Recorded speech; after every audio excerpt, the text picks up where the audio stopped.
What happens if you lose, Nick? Who the hell is Aquaman? I get Fruity Pebbles, Cocoa Pebbles, I get sausage biscuits. Maybe you guys will see a little footage of that later on because we got some good stuff. Pull up the deuces. There you go, baby.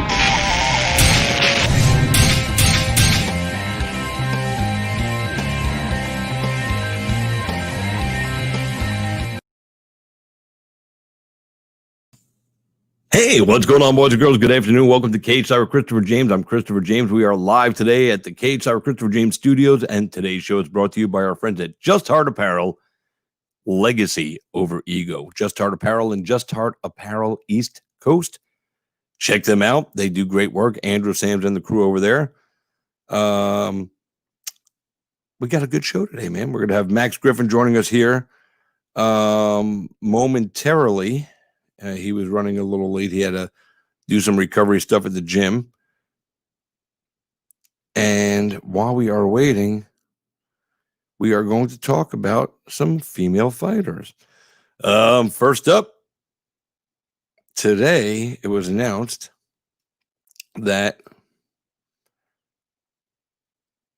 today it was announced that UFC bantamweight and featherweight champion Amanda Nunes was scheduled to fight at UFC 256 in the main event against Megan Anderson for the featherweight championship of the world. Megan Anderson, however, put up a tweet because Amanda Nunes had to pull out of the fight for an undisclosed medical condition.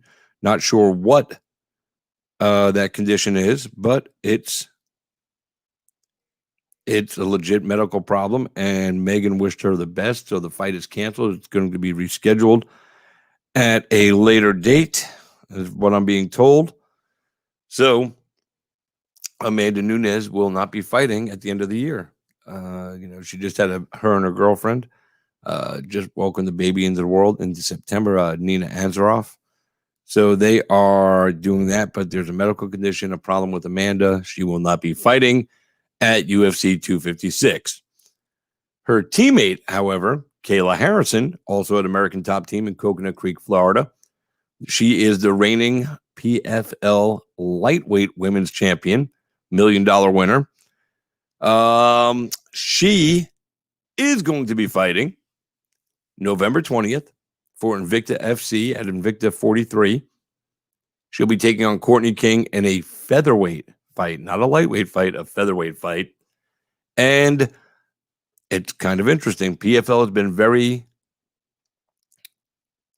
stubborn about allowing their athletes to fight in other organizations while they are on the shelf during the pandemic. It doesn't make sense to me that, these folks can't fight and they're all being like shelved right now. So it's a little rough, but Kayla Harrison is now available to fight. She's going to be fighting, like I said, in 2 weeks or 11 days, actually, 11 days from now. So good for her. I'm happy to see that she's getting a little action going on. And we are excited for her. 1, 2, 3. Oh, forgot one right there. Sharing this out to some groups right now to get some people viewing up on the show. So she's going to be taking on Courtney King in a featherweight fight, her debut at featherweight. Now, could this be a precursor to her being relieved of her contract at PFL and possibly jump into the UFC in the featherweight division that is in dire need of talent? The featherweight division of the UFC, and the women's featherweight division, I should say, is very thin. So what are they going to do? Are they going to let this girl fight here and then get her out of her contract? She's represented by Ali Abdelaziz and Dominance. They have a lot of juice. So maybe, just maybe, they are able to work their magic and get her out of that contract and possibly move her to the UFC. Although, when she moved down to American Top Team to train with Amanda Nunes because she's one of her heroes. It just seemed like there was going to be nobody that she wanted to fight. She didn't want to have any action with Amanda. They a lot of training goes on between those two. They have a lot of respect for one another. And Harrison made it clear that she did not want to have any kind of, Jorge Masvidal and Colby Covington situation take place in the gym. That feud fractured one of the premier training facilities on the planet Earth. Harrison has stated she does not want any part of anything like that. So it's still really soon anyway to see if those two would end up fighting each other. But Harrison doesn't want it. I don't think Nunes wants it either. According to people I've spoken to at American Top Team, they both all say that these two ladies are not interested in fighting one another. But, if the money's right, I guess, anything can happen. So we shall see. What's your take on this, guys? If you're watching right now, leave me a comment here. Tell me what your thoughts are on this whole situation with Kayla Harrison and PFL, because I'm trying to wonder if they're going to allow other fighters to. Well, let's see. I'm just getting an update right now from Ariel Hawani.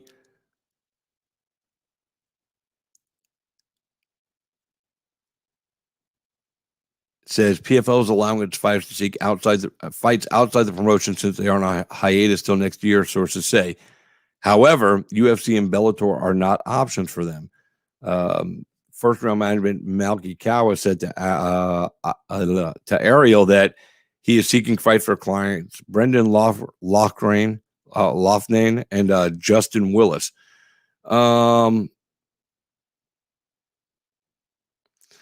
So they're going to let these guys fight, apparently. Some of them anyway, I guess, but they cannot fight for UFC or Bellator. It's almost like saying, all right, we'll let you fight somewhere else, but you're going to have to fight at low budget, poorly financed promotions. So basically they're saying you can't fight anywhere because any of these other promotions outside the UFC or Bellator are not going to be able to afford to pay these athletes that are in these $1 million tournaments the money that they're expecting to make. During the tournament, if you run the gamut and you survive all the way through the PFL tournament, then, you'll make upwards of $1.3 million. So these guys, forget the $1 million, but the 300,000 or even the 200,000 that they can make doing their fights at PFL versus anywhere else. The only promotions that can afford that kind of financial gain are the UFC and Bellator. So what are they going to do? Basically, they're saying, yeah, you can fight anywhere except these two places, which means they're telling them, in essence, that they can't fight anywhere because they're not going to allow them to fight and make the kind of money they're making at PFL. And that's basically just bullshit.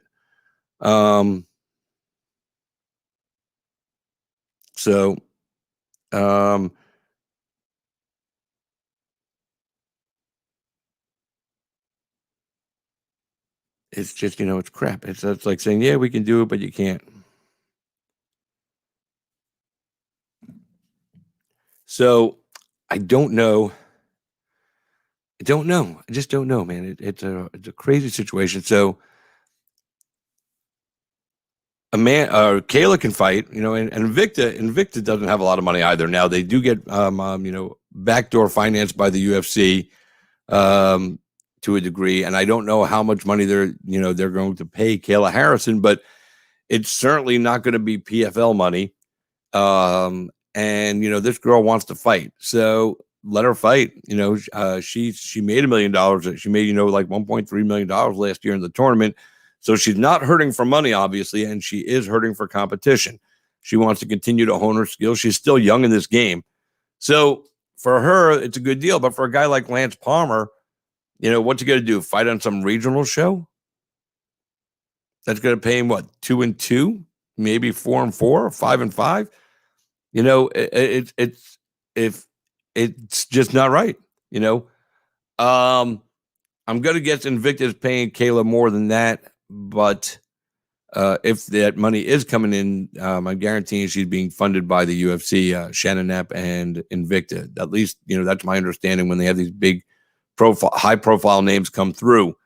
So what to do? So Lance Palmer, who's going to pay Lance Palmer, the kind of money he's used to making now and the kind of money he deserves to make now at this point, a 2-time champion at PFL. He's booked, $2.6 million in the last 2 seasons. So he wants to fight as well. And I'm sure, he understands he's going to have to take some kind of a pay cut. But, the regional scene is not filled with promotions that can afford to pay these PFL athletes, especially those that, are high level and, all the champions from last year. Now, some of the champions, and some of these fighters don't want to fight. They're like, well, I made $1 million last year. I'll just sit back and relax and wait till they come back. But there are those like Harrison who wants to fight. Lance Palmer has been very vocal, wanting to pursue a lawsuit against PFL on behalf of all the fighters, a class action suit, so they can all get back to work. It just doesn't seem right that they're excluding the UFC and Bellator from the mix. Let them go. So, and PFL, obviously, we know they're on the shelf because of the pandemic and they're going to come back. Yeah, hey, Forrest, I'm ready, bro. I'm ready.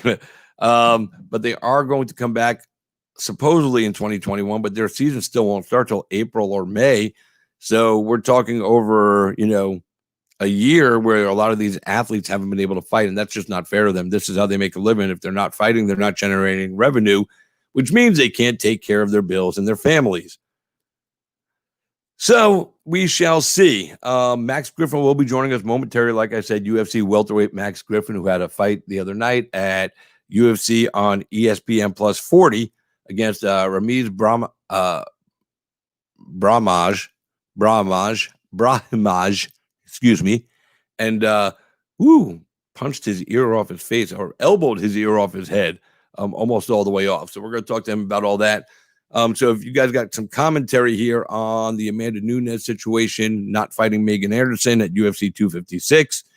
If you want to talk about Kayla Harrison signing a 1-fight deal with Invicta, drop some comments in here. It's crazy. So can they just not fight without the crowds? No, the people have been fighting without the crowds, and some promotions are fighting with crowds. There's a lot of promotions, regional shows that are fighting and having crowds in attendance. And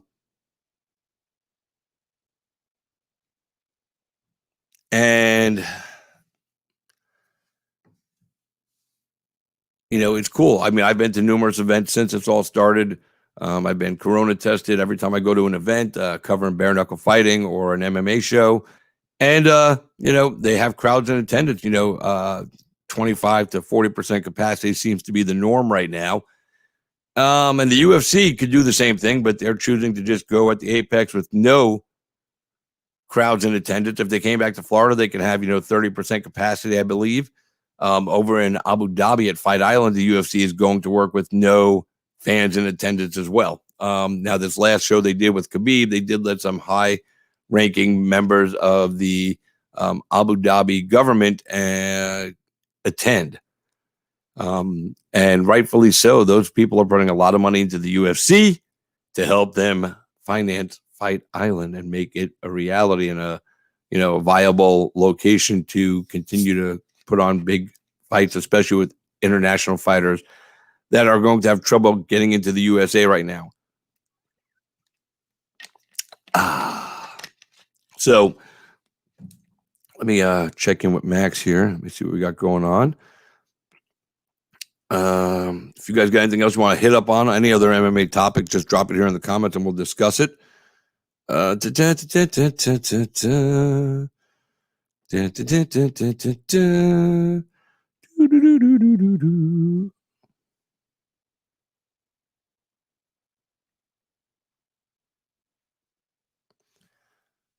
So, oh yeah, Max. I was checking something else. I went to go check for Max, and then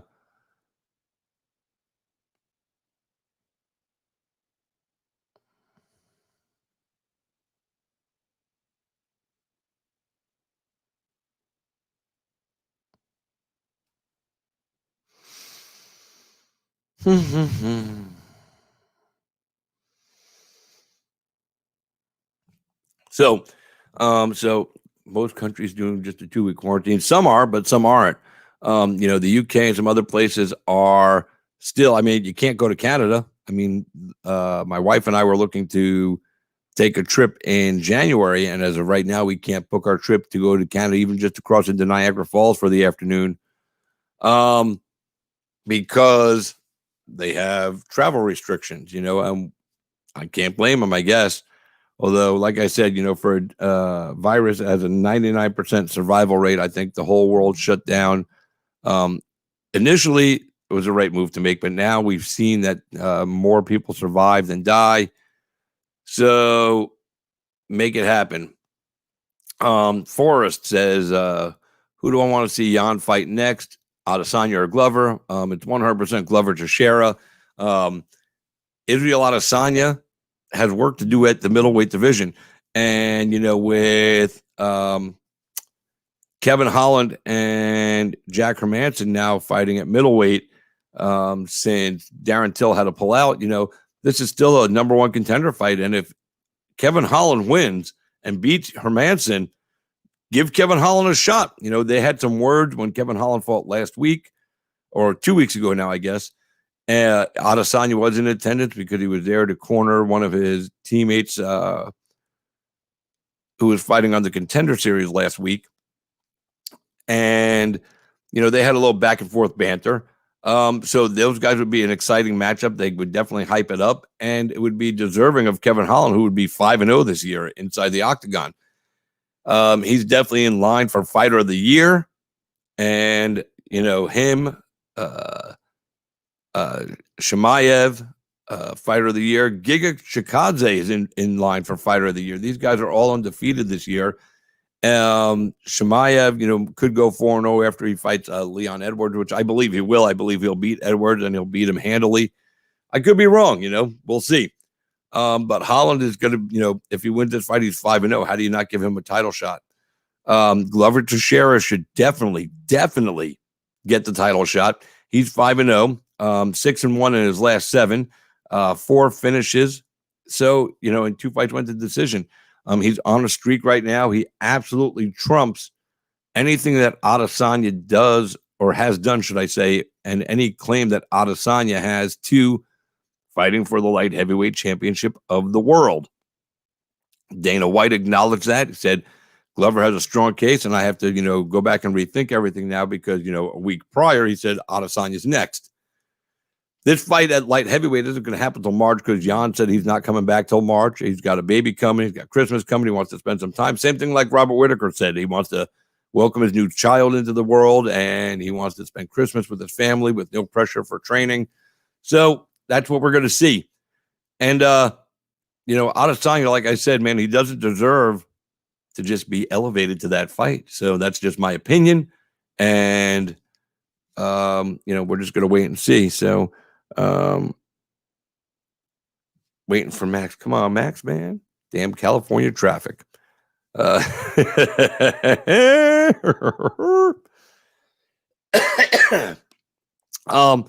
Yeah, and speaking of Glover, I mean, what a show he put on the other night. Thiago Santos, I talked about this last night. I did a show late last night, about 11 o'clock. All right, and Max says almost all logged in. Perfect. So, but I did a show last night about 11 o'clock, and you guys can go back and watch it on my page, watch it on my YouTube page as well. And, Thiago Santos made a statement saying that, he wasn't there. He wasn't mentally there. Look, his fight plan didn't come together. Look, man, I watched your fight, and your fight plan did come together until your opponent's fight plan came together greater. And he outworked you. He outschooled you. He outdid you, period, man. Own the loss. Paulo Costa came out and said that he didn't sleep the night before his fight against Izzy and that he should have waited a week, which obviously that doesn't work that way. Oh, I'm just going to wait a week and we'll reschedule the fight. But, stop making excuses, man. You lost. You got handily beaten by Israel, and Thiago, you got handily beaten by Glover Teixeira. And you're right, Forrest, he does look better at 41 than he did at 36. He's truly an incredible athlete to watch right now, and we shall see how this all developed for them. I believe that the UFC will do the right thing in this instance and give Glover the title shot. It's the right thing to do, and if they want to give Izzy an opportunity to become a champ, which I don't agree with at this point. I think being a champion of multiple divisions is too hard of a job, and it's taxing on both divisions that a fighter who is, contending for both belts is in, because both divisions end up being stagnant. So we'll talk about all that in a minute, but right now we're going to talk about a guy that is not stagnant. He got some moves going on, man. I'm going to change his nickname from Max Payne Griffin to Max the Dancing Fighter Griffin, because his footwork he displayed the other night at UFC on ESPN Plus 40 was absolutely phenomenal. So here he is right now. Welcome him to the show. He's been on with us numerous times. I love chatting with him. He's a super cool human being, and he's a badass. So, better human being than a fighter. I say that to all the fighters. I always think they're really good people. Max is one of those people that is a human being. Ladies and gentlemen, welcome Max Payne Griffin to the show. Max, how are you, buddy? I'm great, bro. How are you? I'm fucking living life, dude. I've been waiting for you, man. Woo! We set it up for 1 o'clock his time, 4 o'clock my time, but Max had to go do some recovery stuff today. So, first of all, before we get into the recovery stuff and your fight, god damn, dude, you looked good, man. You told us that you were going to change some things, and let me tell you something, man. You stopped a guy that likes to take people down from taking you down because your footwork was phenomenal. It was Dominic Cruz-esque, if you will. Dominic Cruz has some of the best footwork I've ever seen inside the octagon from any fighter, and you don't see that at welterweight or the bigger weight classes, and you really put some footwork on, man. You had your dancing shoes on. You were not going to be stopped. So congratulations on a big win, man. Thank you, bro. As a friend and a fan, fucking ecstatic for you.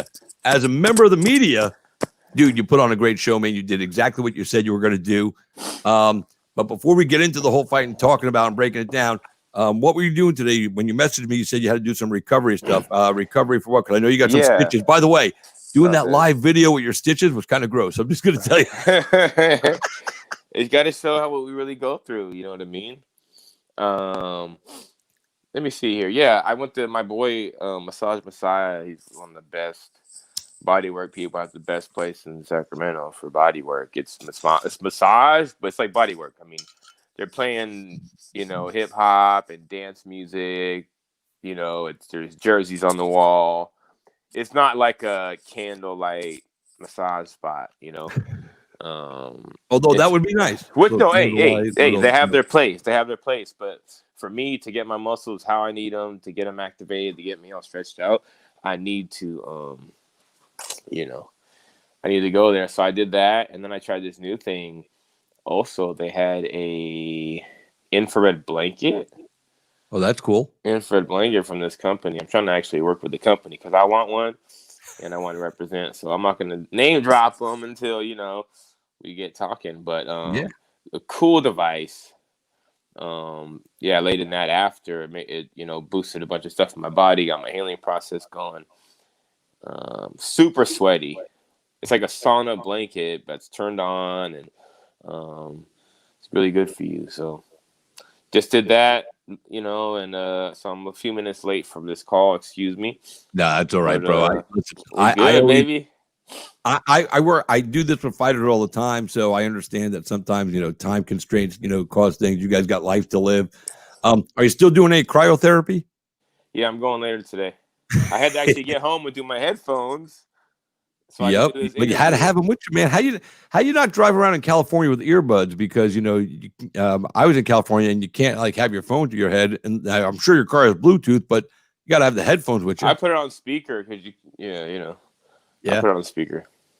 Yeah. I came home just for you, bro. Seriously, I appreciate it.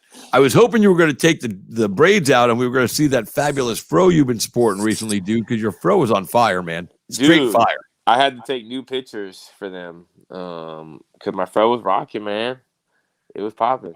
Yeah, it's nice too. It's nice, dude. Too. I was looking at some pictures that you had posted on your Facebook, and let me go to my gallery because I saved a couple of these things because I always try to use a good picture of the fighter when I promote these events. And we're live now, right?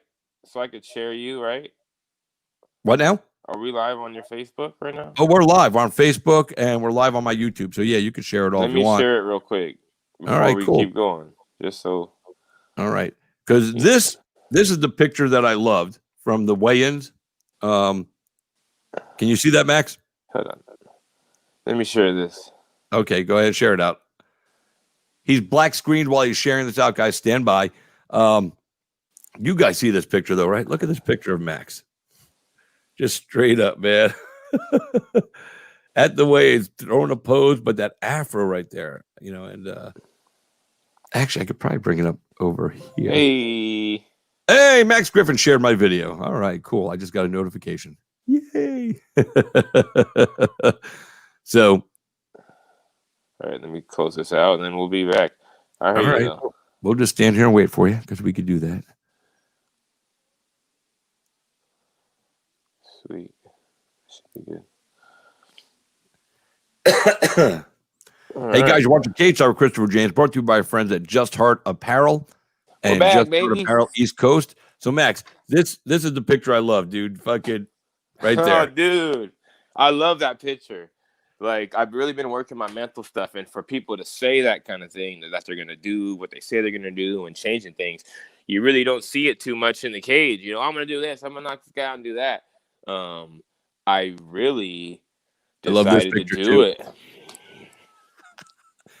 Your Karate Kid pose. Fucking. My coach is back there messing around. He's trying to take pictures. Our photographer, but my coach is back there dancing, trying to get me to have a good time. And I had fun out there, man. And I was really I enjoyed those moments. Literally, for the last 9 photo shoots, you're all serious taking those pictures, man. You're so serious on the mat and you're making like a straight face. Why? I was like, why do I do that? You know what I mean? So, the photo shoot, I had a good time. Well, that's good. And you looked like you were having a good time at the photo shoot. Like I said, and the fro was free flying and fucking phenomenal. Thank you, dude. Are you going to let the fro continue to grow? And just we're going to grow. Bigger? Yeah, we're going to grow. We're going to grow shit. We're going to grow it so big. I'm just going to get my hair braided, No, so. Just you got to keep it as a fro, dude. You can't just grow it out fro and then braid it and dread it like everybody else.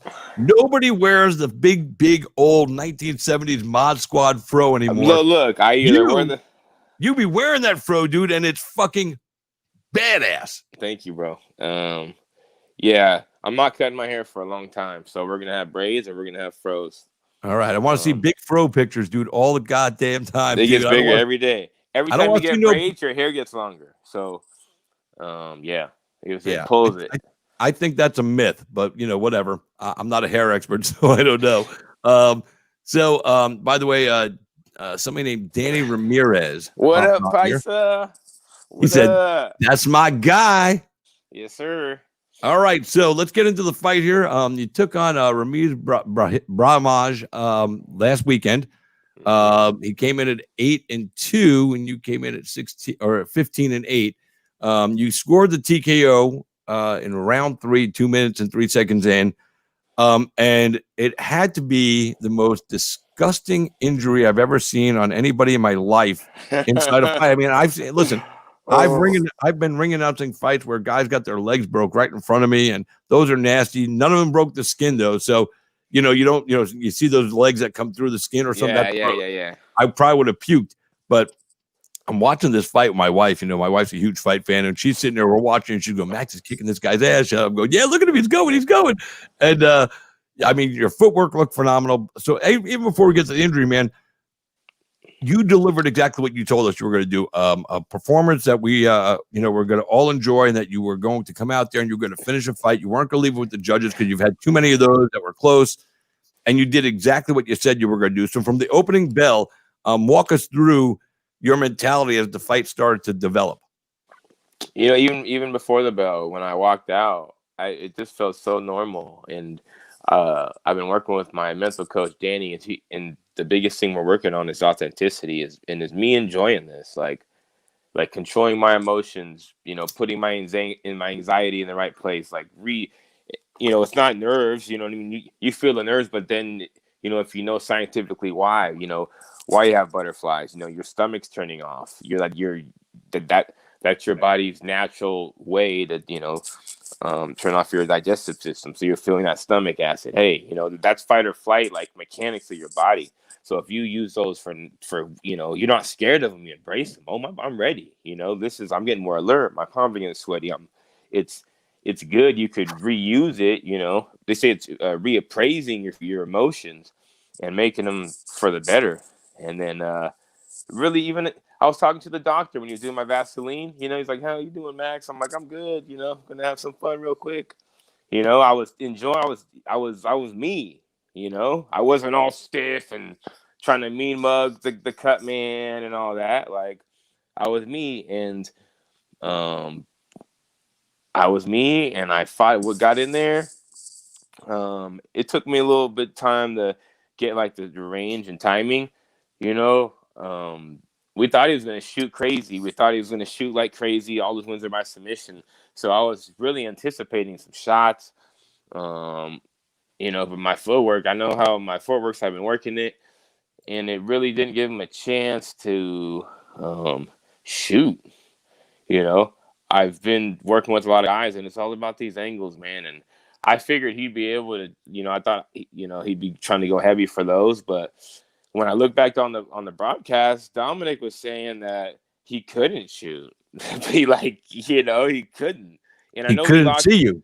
Yeah, we locked up once or a couple of times, but I kind of grabbed it and let him know, like, you're not gonna be throwing me around. You know what I mean? Just to let him know. And I think he knew from that too. But I was not in. I thought he was gonna shoot. If he's all that on the grappling and that. So, I mean, you were the only one that really even tried a takedown. I mean, he didn't have one takedown attempt. You doubled him up in total strikes, and in every round, you pretty much doubled him up in total strikes. I mean, in the first round, you outstruck him 13-7. The second round, 44-25. The third round, 25-14. All the way across the board, it was Max Griffin, until the finish of the fight. Of course, you finished him. So, but you would have won this fight 30-27 on every card had it gone to a decision. So we get to the first two rounds. You're clearly winning the fight. Round three comes. You go back out. You start working. You engage in the clinch, and we can hear your coaches because, there's no barrier. We can go, disengage. Yeah, and you didn't disengage right away. And then you caught him with an elbow that fucking just. I've been working the. Dude, it was like a sword to the side of his head, bro. I really didn't know. And then his ear was doing this on the side of his head. So listen, I guess I zapped his ear off earlier with the right. If you watch, he just grazes his ear and rips the shit off. It's dangling. If you watch back the video, the right before where I heard him with that right, it probably ripped his ear probably an inch and a half. I look back on the video and it's part way off. It's gross. But then once I started getting in there, the head control, we were, using the arms and just on him. And I was waiting for this elbow. I've been hearing him say elbow. You can't just always throw an elbow, though. I was setting it up. And I got that overhook and threw that fucking elbow. That's crazy. And then I got back on him. I was hitting him, dirty boxing him. So I was just giving him the worst possible time he could have. And then I looked at it. I turned my head. It was like an inch from my face, bro. Because I had head pressure, And I looked. I backed up. Like, oh, my God. You could hear it on the video. You could hear me back up and be like, oh, my God. We heard you. He goes, oh, my God. And then I'm like, it's over. And it was crazy because what stopped the fight, because you were giving him the business after you busted the ear off his head, and you kept working. And then, because it was a left ear, all of a sudden he went like this, and he covered his ear up. And that's what made the referee really take a look, and he saw what was going on. And then he just stopped everything, and he called the fight off even before the doctor came in because the doctor knew the doctor was going to be like, dude, that's fighting, disgusting. I see it. Oh my God. He looked at me like, what? Like what the fuck? Like, he looked at me like, why did I stop fighting? You know what I mean? Like, he looked, and then I said, it's over, and just walked away. Yep. And then right after that, Mark Smith called it. He saw it. It was split seconds, but I saw it and said it's over. Like I knew that. Yeah, they're not fixing that in between rounds. You know. Yeah, and it was good to see you jump up on the cage panel. You know, ride I the knew I fucking wasn't rail. supposed to, but I did, and fucking. Fuck It it. was They great. always say you don't do it. Everybody does. You gave him the flex. You gave us this too. You were like, yeah. I had blood in my mouth. Tell you, fucking, it was sick. It was good to see you in that good mood after the fight. Obviously in victory. You know, what's your take on your performance? Because you've gone back and watched. I'm guessing you watched your whole fight. So I watched it your last grade. night. Give us your grade. You know, from A to F on your performance, and then tell us why you're giving out that grade. I have to watch it to give it a real grade. I've watched it twice. I watched it last night twice, and it was badass, bro. Like the footwork, like I was listening to the commentary, and Dominic is like top 3 footworks. You know what I mean? Ever, and he's saying I had pretty perfect, you know, you know, footwork and did different things. And to hear him compliment anyone on footwork is. You know, I'm so blessed and grateful for that. You know what I mean? And he's Mr. Footwork. So if Mr. Footwork, he was giving highly complimentary of your footwork. Which I'm like, damn, is it really even that good? I had to watch back. Like, you're right. Like, he couldn't shoot. And even Trevor Whitman was saying, I was going to that side at those certain times, which making him heavy on the lead leg so I could go first. And I was really on those angles. I was really doing what I said I was going to do. And it was a lot faster than I remember. Like, being in there didn't seem that fast. And I looked back at the video. I was boom, boom, boom, boom, boom, wham, over here, boom, boom. It was nonstop, bro. You were poetry in motion, if you will. I mean, you were moving the whole time. You never gave him a chance to focus on a target to try to, you know, catch your hip movement so he could time his takedown. You never left yourself in that position, which is vulnerable. You know, I mean, nobody wants to be taken down. And you know that's his strong suit. So if he was able to, and I'm not saying that if he did take you down that he might have kept you there or that he could have, you know, beat you, but that's where he had the best opportunity to win the fight, and you completely took that away from him. You didn't just like get lucky. You game planned for it right, and you executed properly, and that's evolution. Yeah, man. I stayed on the plan. Phenomenal to watch. Stayed on plan, bro. I felt so comfortable in between those rounds. I didn't sit down. Like, I don't want to sit down. I stood there, and I was like, give me some water, you know? Give me my water. It was like being at the gym, like in between a round. It was like, you know, yeah. Yeah, I have a lot more for you guys. I have a lot more attacks and kicks and all kinds of nasty shit. I was just, you know, I didn't want to kick a lot in the beginning because he's a takedown guy. He's supposed to be, you know, this world-class jiu-jitsu guy. So I figured he'd be, but I mean, I didn't want to give him a chance. But no, I really didn't. I watched like, damn, you know, I mean, like we kind of clinched and shit, but I threw him off me. Like we kind of clinched. It says he has no takedown attempts, but he tried to like double underhook me and give me in a body lock and shit, and I just fucking pushed him off me. So there were little takedown attempts, you know. And even at the end, when I wouldn't even let him, I had that head pressure on his chest, guy right in the end. The last, like, dude, I was grinding this shit. Yeah. You know, keeping him pinned on the cage, wouldn't let him drop down underneath me. And my grappling's a lot better than people want to give me credit for, you know? Sure. You know, and you, in that last exchange where you had him up against the panel before the, you know, the end came, and your coaches were yelling, disengage, disengage. What did Maren Noble say to you after the fight? Like, you get your shit for not disengaging? No, I was trying to disengage. I had the underhooks, you know, I was on him.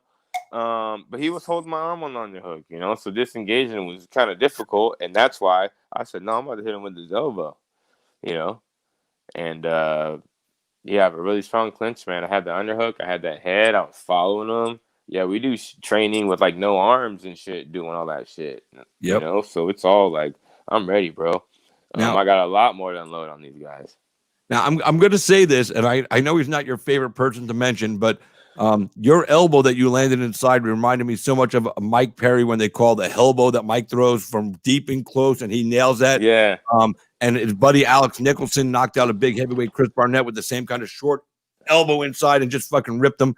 And like I said, I know you and Mike aren't best buddies and best friends, but I also know you respect talent when you see it. So Mike's elbows are severe and strong when he gets inside and he lays them. And I just want to tell you that was the first thing I thought. I was like, that's like a Mike Perry elbow, and not to disrespect you like that, because that's not what it is. But Mike is really proficient when he gets in with that elbow. And your elbow was fucking so on point. And my shit cut someone's ear off. I mean, my shit cut someone's ear off. Out, but you fucking ripped the No one's ever off. had an ear.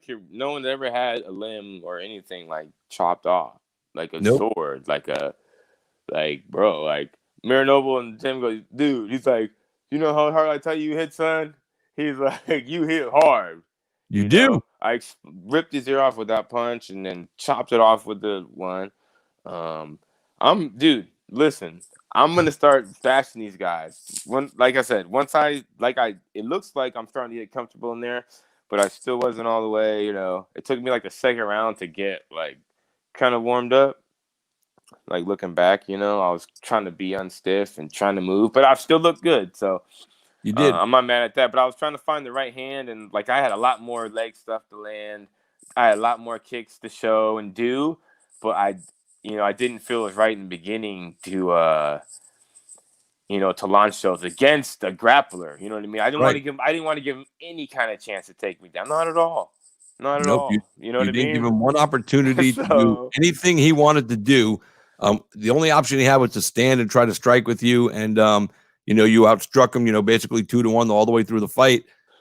How does that feel though? Like just and just in general, that you went in there with a game plan. You were completely a new fighter in there. You executed the game plan. You got the win, and you crippled your opponent from doing anything that he wanted to do. Just overall, one word. What would that word be to describe that fight? Fuck, all that together. Joyful, grateful. It was beautiful, man. Beautiful. It was a master. It was beautiful for me. Beautiful. It really was a masterpiece for me. Really, like I just watched it last night, for the first time. And I was like, damn, I look good. I'm watching it like, shit, that feels dope. No, for real. I try to look at it like objectively, like it's not just me. I know it's me, but I'm watching it like to see. I mean, you can watch it like different points of view, from like a fan point of view, or like a judging, grading kind of punch count kind of view. There's different ones you can do it on.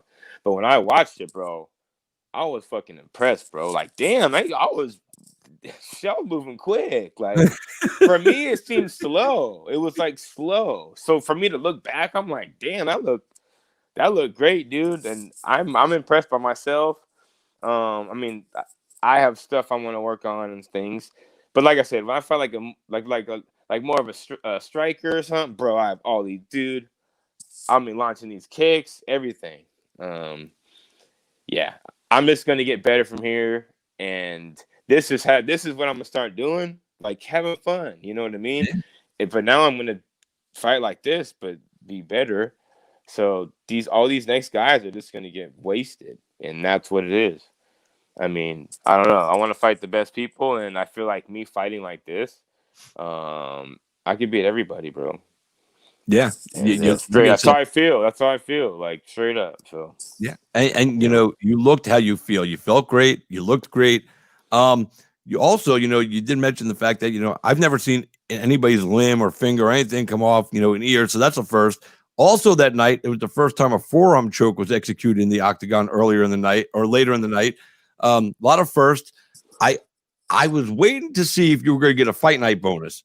They didn't give you one, and I was a little bummed, but man, it's what it is. Steve-O said I should have got it too. Like no one gets their ears chopped off or because it was a first. The forearm choke too. The forearm choke got a fucking goddamn $50,000. Giga Chikadze got a $50,000 pop. The guys that got fight of the night, Barcelos and Taha. That was a good fight. But it wasn't fight of the night. I'm going to tell you why. Yeah. Because it was a complete domination by Barcelos. He won the fight. He beat the crap out of dude. Huh? He beat the pulp out of that dude. Right. 3 rounds of beating him. And he doubled up in 1 round. He quadrupled the output. In round 2, he quadrupled his opponent's output. So to me, that's not fight of the night. Fight of the night, no. both guys danced. Glover and Thiago should have been the fight of the night because Totally. They didn't get fight of the night? No. That's what I'm saying, totally man. got fight of the night. Totally. I didn't know who won. Yeah, I just know I did. Marcellus and Taha got fight of the night, and they shouldn't have because it was a one-sided affair. I agree. Glover and Thiago, that was Would they win? Would they win? Anything? Who? Any of the Glover, Teixeira, or nope? They got no bonus money. The bonuses at night should have got a performance bonus for choking him after that or beating him. You know what I mean? Bonuses went to Romanov for his win with the forearm choke, which was the first in the octagon, and Giga Chikadze for his head kick knockout. But that guy was like a guy on a couple days notice. You know what I mean? He shouldn't even been there with that dude. He shouldn't have. I mean, it's not Giga's fault. I mean, he's world class. But that dude, So let me ask you this: because with the new protocols and everything with COVID and all that stuff, did you get to stay at the Apex after and watch the rest of the fights? No. They grab your bag. Like you have to pack your shit before you fight. Like you pack all your stuff. They bring your stuff out to like a tent. Like you don't go back in after. And it's I liked it with COVID though. That's cool. It was great. Like there wasn't hella people around, at the hotel. It was just us. It was quiet, Yeah. I liked it. That's cool. Sure they got a hotel right around the corner from the Apex, I know, because I stayed out there when I went out. I stayed on the Strip, and then I stayed one night at the hotel right by the Apex. It's a nice place. It's easy. They set it up for you guys, and they had all the Contender Series fighters staying there. And yeah. It's not the super fanciest hotel. I like it. They have a hotel. They got what do you call it? It's right by the Raiders arena. Yep. They have like a room in the middle. They have like a refrigerator. Yep. It's like an apartment, big ass apartment. Do you know that the UFC is building a hotel on a property right adjacent to the Apex? Yeah, that's what they've been saying. Fighter hotel mecca. I can't wait for them to do that. Yeah, we've been waiting for that for a long time. So yep. You did get to watch some of these other fights, though, right? Yeah, we went back and watched them at the hotel. Some of them. So, what did you think of that main event, Glover and Thiago, man? Because Thiago we saw that. Right. Dead to right. Yeah. Glover is so resilient, bro. But we've seen it. Like Don was on there saying, we've seen him get do it before. Like knocked. And then he finds a way to get back in the fight and then he wins. Yeah, he beat Thiago Santos. That was so back and forth though. He started getting hurt. He get up and hurt him again. That should have easily been fight of the night. I thought that should have been fight of the night for sure. 100%. That was my pick for fight of the night. Like I lost a little respect for Thiago Santos after the fight because yesterday he came out on social media and said I wasn't really there mentally and my game plan didn't work. I'm like, game plan didn't work. What the fuck? You dropped him and you were beating the shit out of him, dude. You looked phenomenal, and then Glover fucking implemented his game plan, and you had no answer. So I don't think that was a mental break. I think it's him making an excuse because he was able to move. He was able to fucking push off on his legs and use his legs. You got to stuff those takedowns. You know what I mean? If a guy's gonna take you down and do that to you, I mean, we all know, right? You got to stuff those takedowns. Casey Joe Sanders said, "Thank you for winning him $150 on DraftKings." I got you, man. I won a lot of people money, bro. I won a lot of homies money. I was plus 1,800 to win by knockout in the third. My Florida boys cashed in on that. Yep. That's awesome. What up? Steve. Thank you, Steve. My guy, Steve. The homie. I used to work with him back in the day. Yeah? Doing what? That's when we modular furniture, like in offices. Oh, I cool. used to put that shit together. Nice. Hey, guys, you're watching Kate's Hour with Christopher James. We are live this afternoon from the Kate's Hour with Christopher James studios. Today's episode brought to you by Just Art Apparel, East Coast, and Just Art Apparel, legacy over ego. Casey Joe Sanders says he owes you lunch, Max. Thank you, bro. Yeah, anyone that bet money on me and you won, yeah, you know what to do. Yeah, you won that 150, bro, but you got to spend that on Max's lunch. I like good lunches. Yeah, fucking A, dude. So you got the Bud Muhammad. He said Nayeli said that ear was nasty. Sorry. That ear was fucking gross. It was disgusting, bro. Like so I was doing the interview with it, or not with it, but they I asked know me about it. And I was like, no, but Leslie Smith was pretty bad.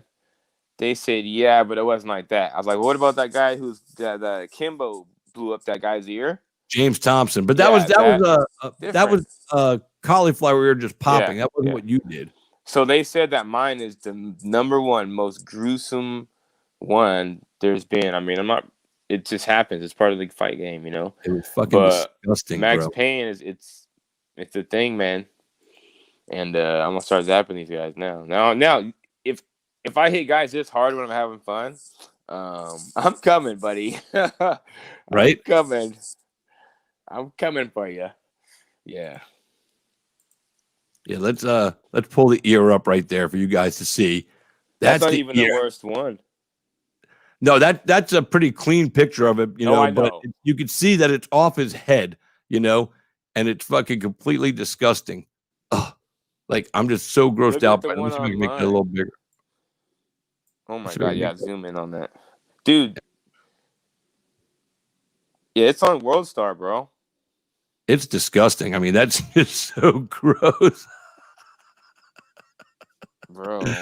But you completely and you know what I thought of too, and let me go ahead and stop that out of there. You know what I thought of too when I started seeing that is the movie Face Off with Nicolas Cage and John Travolta. Mm-hmm. When they had that guy Loomis, his name was Loomis. He got his ear shot off in the beginning scene when they had the big battle with Castor Troy and his brother, and he's laying on his side, and they got the laser plasma thing, and they're just recreating an ear. And all I could think about, I hope they could do that for this cat, man, because damn. Look, I went backstage because I got some stitches. I got stitches here, right here, and he was getting stitched up too, and I'm like, where they were getting worked on. I'm like, well, how is he? Like, that was my first thing. I came in the back. I'm like, well, how's dude? Like, is he all right?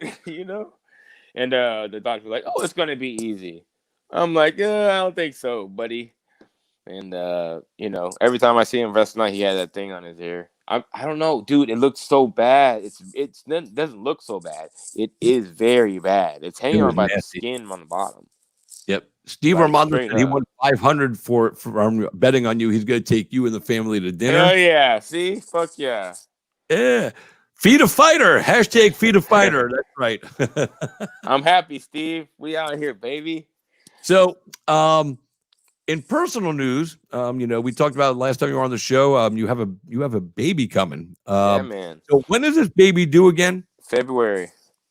So damn, that's it's what, November? So December, January. Damn. 2 more months. Damn, man. Yeah, I want to do the 3D thing or the 4D ultrasounds. I want to see that fool's face.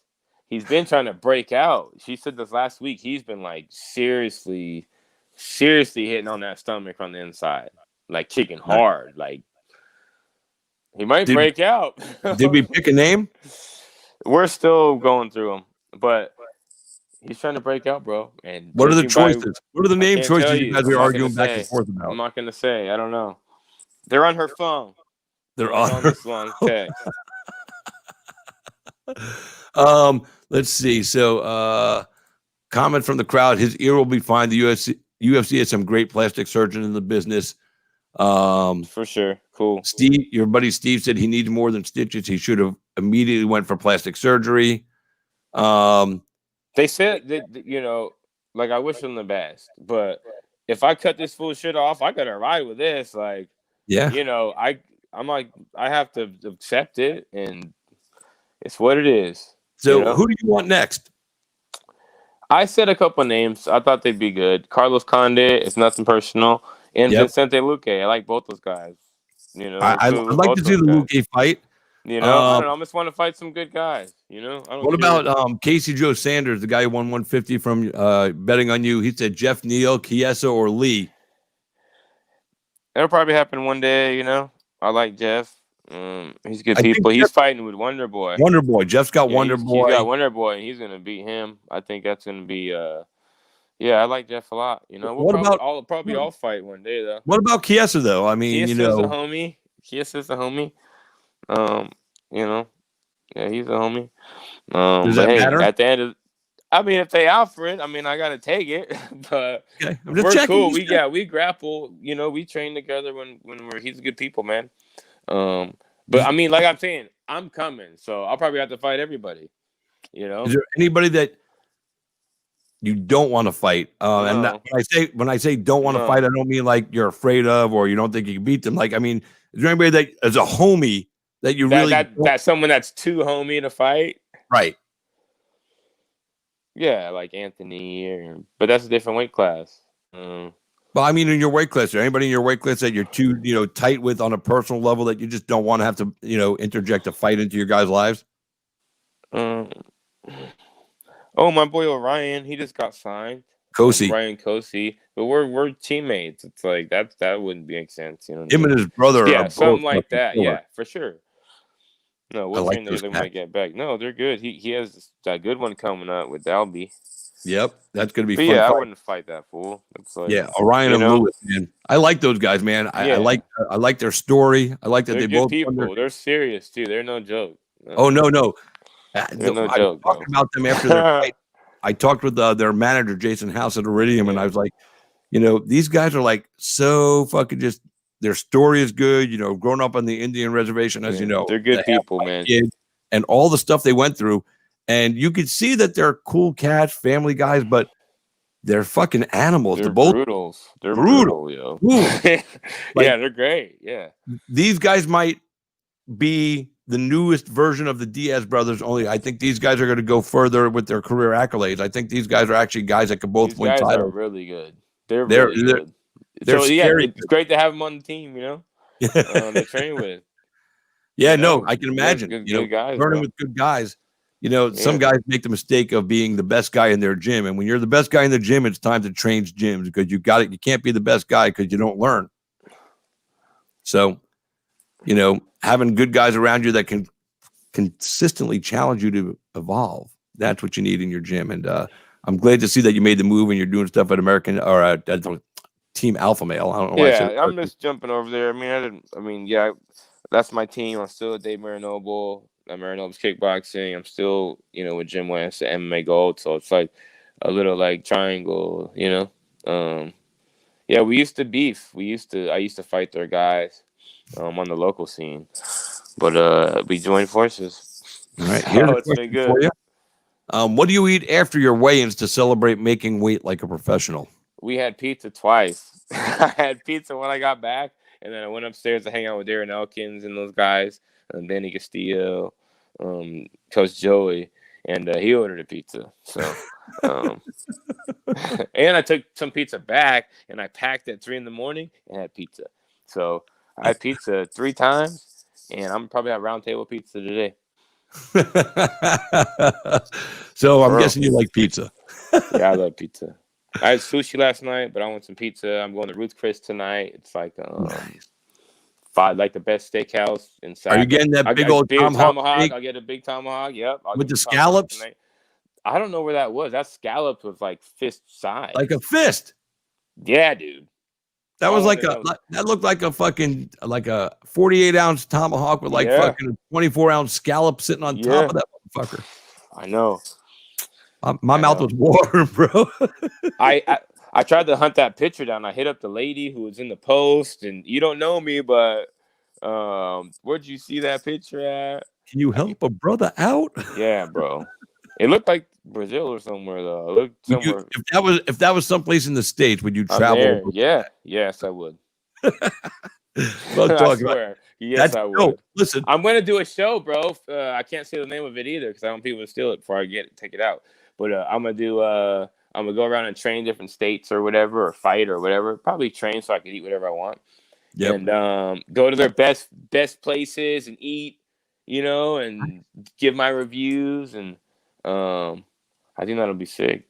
Yep. Yeah. The inaugural strawweight champion Carla Esparza, when she won the belt, She met up with her. She flew to New York City and went to a restaurant where they have ice cream sundae that they actually put gold on, gold flakes. Yeah. She said, I'm going to do that. And she did it. I would totally travel for food. I have no problem with that. If it's something that's spectacular that you can't get anywhere else, I'll make the trip. And I've never seen a steak and scallop combination like that in my life. So I would travel for although, those scallops are like I know. crazy. I know. I'm I getting even hungry had now. scallops in my sushi last night just to try to eat some, but it wasn't the same. It's not the same. It wasn't the same. Yeah, when you want a big giant burger, or when you want a burger like a big, fucking giant burger, going to McDonald's getting a Big Mac just doesn't fill the bill. Yeah, no. So you gotta get the right one. But that top scallop picture you shared, dude, I was like, I showed my wife, I'm like tapping her, I'm like, babe, look at this fucking shit. Incredible. No, it's incredible. We will find. We will find, when you find it, hopefully it's close to my side of the country, and then we'll just meet up and we'll do a show live from there where we try to kill these steaks and scallops. So, and I'll bring my friend Matt with me because he can eat anything, and he'll probably be able to finish his plus ours if we don't finish it, man. So, but listen, brother, thank you for taking the time this afternoon. I know you said you got some other stuff to do. You're going to do cryo, and you got to go eat some more pizza later on today. But again, I just want to tell you what a great job you really showed out at that fight. You completely put into action the changes you made. Are you still swimming and doing all that stuff too? Yeah, I'm gonna get back to it. I know I cut out a little bit of swimming. My boxing, I just had to, it's only at certain times. Sure. So just to make it work, I got down to once a week, once every other week. Did more biking. But yeah, now I'll have time. Cool. But so what I was getting to, I forgot to ask about that during the beginning of the interview. But you did a great job, man, and you implemented what you told us you were going to do, and you did exactly what you said by not letting it go to the decision. I don't think anybody, including yourself, expected the finish to come the way it did. But goddamn, son, you said you were going to leave an impact on us, and you left an impact on us, and you left an impact on your opponent. I'm glad he's okay, and I hope the ear heals up right. My big concern for him is that they're able to reattach it properly, and he doesn't really hearing, because you just don't know. They don't know. No, I wish him the best. I mean, I've been posting memes and shit, but that's just part of the shit. That's just part of the game, baby. It's part of the game. Welcome to the UFC. Amen. Thanks for taking the fight. Hey, Dominic Cruz. We're Dominic all Cruz, on, like, we're this on is the public serious. eye. We don't play. Yeah, I'm glad it wasn't worse. Shit. Yeah, me too. And I could have can you chopped his eye out or something. If it fell all the way off, would you? Yeah, but I stopped. What if I didn't stop and I seen it and still tried to fucking fire on that thing? Yeah. You know what I mean? I could have threw another elbow on it. You know what I mean? And tried to grab it and stuff. See, it could have been worse, bro. Right? It could have been on the fucking canvas. For real. Can you imagine if you done something crazy like that, just pulled it and stuck it in your mouth? Boy, talk about a world star hip hop. I had blood all in my mouth. It was his. I took a shower, bro. Got out and then touched my hair and braids. I had blood. I had a blood stamp of blood on the fucking towel, just perfect in my braids, and I had to take another shower and wash them and shit. But yeah, that blood I don't think was mine. No, I don't think it was yours either. Your I boy, don't think that was my blood, bro. your boy Steve just posted up some emojis right there. The fist, 3 ears, and yeah, man. I'm coming. I'm telling you, I'm coming. I'm coming hot for these guys. That's man. awesome. Well, listen, you did a great job. Before you dip out, give everybody your social media so they can keep up with you if they haven't been already. Yeah, man. Instagram, Max Payne Griffin. Twitter, Max Payne Griffin. I'm on Facebook too. But get my CBD. I need to recover, so I'm gonna take some. MaxPayneCBD.com. Yeah, I got you. I got you guys. Hey, here's a comment. Tyson probably loved that shit. Yeah, there was. Yeah, that's what I told Cody. I told Cody to hit a mic, so they hang out. So we'll see what happens. You could start a little online beef with Tyson just for shit to go. Man, you had to bite it off. I just They call me Max Tyson. I saw a thing. So. The executioner. The executioner. Can you hear me now? All right. Yeah, they said it was trending. It was trending, bro, yesterday and the day before. UFC ear.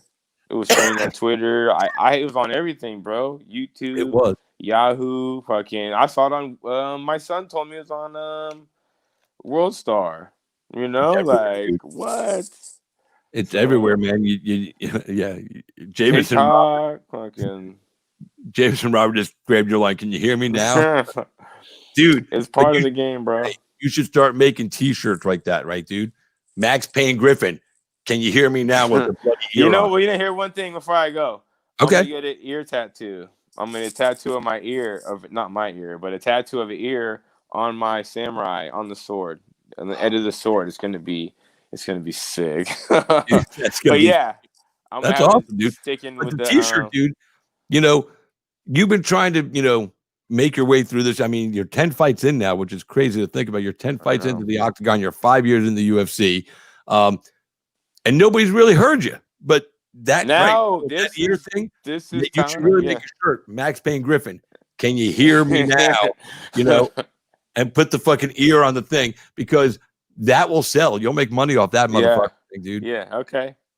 We'll we'll write that idea down and we'll do it. My sponsor, Just Heart Apparel, they'll produce the shirts for you, and they'll even ship them all out for you. So let's fucking talk after this. All right, cool. Well, listen, actually, I know you got to dip out. I'm gonna shoot you a message because I got a favor to ask you. So I'll shoot you a message. It's a simple little thing, but you go do your thing. Enjoy the rest of your day of recovery. I'm glad, and even with the stitches, dude, you're still pretty, bro. You're still pretty. But a great job, guys. Max Payne Griffin taking ears, and some people take heads. Max just takes the ear. Oh wait, he said can you ear me now? Oh shit. Okay. Okay. Well, listen, Max, you enjoy the rest of your day, man. I'll talk to you soon. Safe cryo stuff today, safe and eating. Enjoy the round. Eating all week. Eating all week, brother. All right, we'll talk to you soon, Max. Thanks a lot, man. Appreciate you taking the time. Always. All right. Peace. Guys, that was Max Griffin dipping out with us, man. What a fucking fun guy, dude. He's so happy to get that win. He looked phenomenal, like we said. Dominic Cruz complimented the footwork. I complimented the footwork. He really paralyzed his opponent from doing anything, but it was a good job. Thanks so much, guys.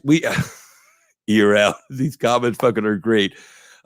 We'll be back later on this week. I'll be doing some interviews with some people after they weigh in for BKFC 14, which takes place November 13th in Miami. That's this weekend. Unfortunately, I will not be live in attendance. I have some personal issues I have to deal with on Thursday and Friday. That's going to preclude me from traveling, but that's okay. But you can watch those fights on the BKTV app at www.bktvapp.com. It's $3.99 a month, man. And if you don't get the app, are you really a fight fan? Just saying. Anyway, guys, until next time, as always, thank you for being a part of my life today and for allowing me to be a part of yours. I will never, ever truly be able to put into words what that actually means to me in here. Until next time, I am Christopher James, guys, and y'all, you know how it works. Y'all been cage side. We'll talk to you guys soon, man. Peace out.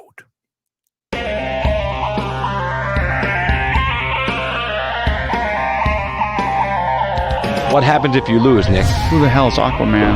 I get Fruity Pebbles, Cocoa Pebbles, I get sausage biscuits. Maybe you guys will see a little footage of that later on because we got some good stuff. Fill up the deuces. There you go, baby.